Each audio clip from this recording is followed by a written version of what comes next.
সত্যি খুব সুন্দর একটি ঢাকার মধ্যে, তাও আবার ঢাকা বনানীতে। এটা ঢাকা বনানী সোসাইটির ভিতরে, যেটা লেক সাইড। আমরা সেই লেক সাইডটাই দেখানোর চেষ্টা করছি। কিছুদিন আগে এটার মাটি কাটা হয়েছিল পরিষ্কারের জন্য, তো অনেক কিছুই পরিষ্কার হয়েছে, কিন্তু এই খালটার এই যে যা দেখা যাচ্ছে, এই যে পানিতে যেমন ময়লার অভাব নাই, এরকম কিছুদিন পর পর এগুলো সম্পূর্ণ ভরে যায়। আর ভরে পানি, যেমন ওই দিকটা যদি আমরা দেখি তাহলে বোঝা যাচ্ছে হয়তো এখনো কিছু আছে। তো যাই হোক, এইখানে এটা দেখানোর একটাই কারণ হচ্ছে যে এক প্রকার এটা হচ্ছে মরে গেছে। এটা এই লেকের যে পানিটা এতটাই দূষিত যে এখানে মাছ হবে তো দূরের কথা, মাছের সাথে যদি অন্য কিছু থেকে থাকে সেগুলো বাঁচতে পারে না। মানে এক প্রকার এটা বিষাক্ত, বিষাক্ত যাকে বলে সেটা। অথচ দেখুন, এই পানি হচ্ছে জীবন, আবার পানিই কিন্তু মরণ। আর এই পানিটার এতটাই দুর্গন্ধ হয় যে এখান দিয়ে আগে অনেকেই চলাচল করত, কিন্তু এই দুর্গন্ধের কারণে, ময়লা আবর্জনার কারণে সেই মানুষ এখন আগের মতো আর হাঁটে না।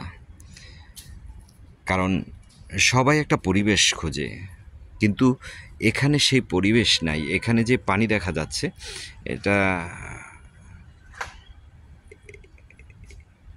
এক প্রকার সত্য কথা বলবো যে সত্যি খুব দুঃখ হয় যে এত টাকা, এত কিছু পরিষ্কার খরচ করে এই স্থানটাকে পরিষ্কার করার এতভাবে উদ্যোগ নিয়েছেন সিটি কর্পোরেশন বলি অথবা কমিশনার যাই বলি, কিন্তু সেই পানি কিন্তু দূষিতই রয়ে গেছে।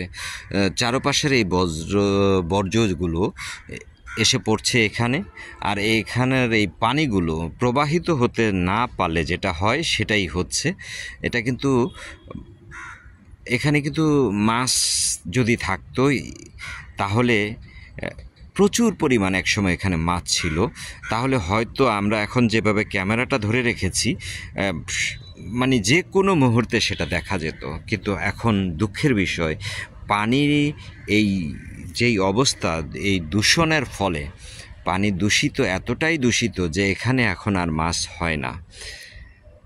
একসময় আমি নিজে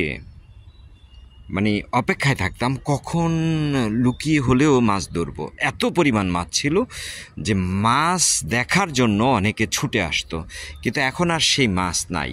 তো এখন মাছ নেই যেটা বলছি, সেটা বলার একটাই কারণ যে এখন এখানে কে ছাড়বে মাছ। আর এই মাছগুলো এই ময়লা আবর্জনার কারণে যে মাছ এখানে একটা দুইটা হয়তো এখন আছে, সেগুলো আসলে কতটা ভালো আছে বা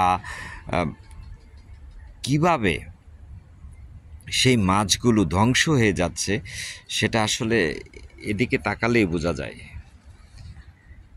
একসময় এখানে ক্যামেরা ধরবো তো দূরের কথা, ধরার আগেই চোখের পলকে এখানে আমরা মাছ দেখতে পারতাম, কিন্তু এখন আর সেই সময়টা নাই। এখন মাছ শূন্য হয়ে গেছে এখানে। এতটাই চারপাশের ময়লা আবর্জনা পানিগুলো, দূষিত পানিগুলো এখানে আসতেছে যে এইটার পানি সম্পূর্ণ বিষাক্ত হয়ে গেছে। তাই আমি আমার এই ছোট্ট ভিডিওর মাধ্যমে আবারও অনুরোধ করব ঢাকা সিটি কর্পোরেশন বা আমাদের কমিশনার সাহেব মহোদয় অথবা আমাদের এমপি মহোদয় যারা আছেন, নতুন করে যারা নদী বা খাল পুনরুত্থানের জন্য যারা চেষ্টা করে যাচ্ছেন, আসুন না আমরা সবাই একত্রিত হয়ে চেষ্টা করি পরিবেশটাকে সুন্দর করার। কারণ